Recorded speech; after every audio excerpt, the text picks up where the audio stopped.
Try and remember a time when you worked extremely hard for something only to get nothing in return. As a student, I know I've studied extremely hard for tests only to do poorly. As an athlete, you may have practiced all year long just to never make it to that state championship. As an employer, you could have increased sales by 3%, but your boss took no notice and forget about the promotion. Whatever your case, it isn't fun to feel underappreciated or feel like you deserve more than what you're getting. Currently, there's a question as to whether college athletes are getting what they deserve in financial terms. And today, I would like to talk to you about first, the NCAA law being put into question, second, why college athletes are not getting paid, and finally, how allowing college athletes to sell their own memorabilia is much more beneficial than harmful. And I'll begin by telling you about the NCAA law being put into question. Collegiate athletes work hard year-round to provide entertainment to their state. Their workouts and practices are excruciating, but they do not end there. Athletes spend their college years focused on sports. They work extremely hard for the fame, and with that fame comes the opportunity to sell their own memorabilia to adoring fans. The current law, as stated by NCAA bylaw 12521, is that a player is forbidden from permitting the use of his or her name or picture to advertise, recommend, or promote directly the sale or use of a commercial product or service of any kind. This law was currently put into question by Johnny Manziel, former Texas A&M quarterback, when he allegedly sold his autograph to adoring fans. Though the allegations were proven false, the incident arose the question: should college athletes be able to sell their memorabilia?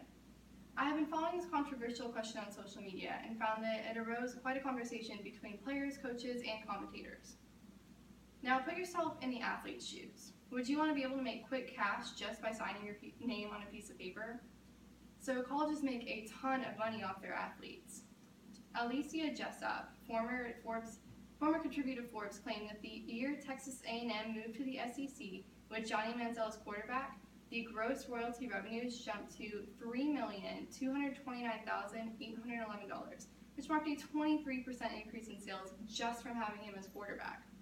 But individual players aren't the only money makers.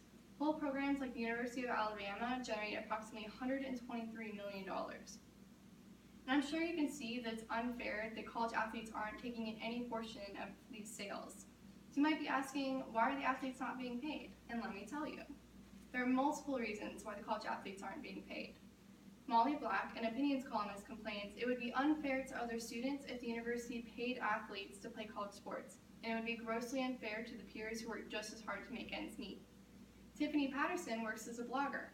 She pointed out many student athletes already receive scholarships and other benefits. To many, that may seem like enough to satisfy an athlete and for all of their hard work. These scholarships even help athletes gain stipends to pay for books. Tiffany also worries that paying student athletes would detract from the purity of the game. Right now, athletes are playing just for the fun of the game in hopes of getting into the NFL. If they could gain money, that might become the main priority for athletes instead of just playing the game for fun. Another worry of Patterson's is if college athletes are paid strictly to play, only large schools would be able to have the funding to get these athletes. That would take the competition out of the game. And though these are good points, I believe they're slightly off the mark.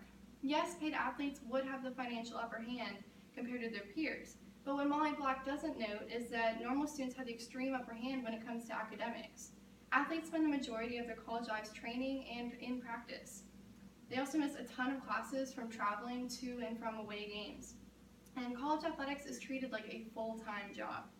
They have to endure all of this practice while still trying to get an education, which is something normal students don't have to do. And while athletes do gain scholarships, this money only helps for school purposes. Some athletes need extra money for their housing, their food, and gas money. A quick autograph could buy the athlete's gas for a week, when he or she wouldn't have the money otherwise. And Edward Ashoff of ESPN notes that Tennessee defensive tackle Malik Johnson feels as though jerseys, socks, belts, pants, and rings given to the players should be considered their property. If they give it to us, it's ours. We should be able to do what we want. You have coaches making millions and players who gotta wonder what they're going to eat toward the end of the month because we're not getting paid. So if an autograph could get college athletes money, this would not detract from the purity of the game. It would motivate the athletes to perform at their best so they could take in more money selling their memorabilia. Wouldn't you want to play your best ability to get your name out there, to get NFL scouts noticing you? This would also help athletes create a sense of financial awareness. By selling their memorabilia, they're learning how to deal with their finances, athletes would be more likely to manage their finances after college. As far as paying the athletes to play, I don't think this is the best way for the students to get money. A universal pay for athletes should remain illegal, and selling memorabilia is enough to get these students by and feel like they're playing and getting what they deserve.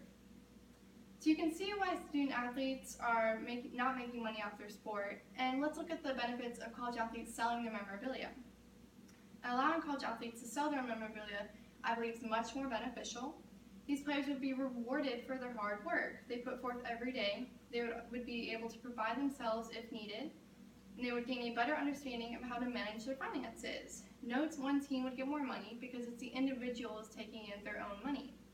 The NCAA bylaw 12521 should be terminated, and the athletes should gain the rights to sell their own property while they're still in college. After all, they do own it, and in any other case, you'd be able to sell your stuff. So as you can easily see, there's a question as to whether certain college athletes are getting what they deserve in financial terms. I told you about the NCAA law being put into question, not allowing them to sell their property, how allowing college athletes to sell their memorabilia is much more beneficial, and why they're not being paid. Players should be rewarded for their hard work and allowed to sell their property while in college. Wouldn't you want to catch a few dollars by just signing a simple autograph? Put yourself in these athletes' shoes and make the decision to stand up for your potential peers, because after all, they just want what we can already have. Thank you.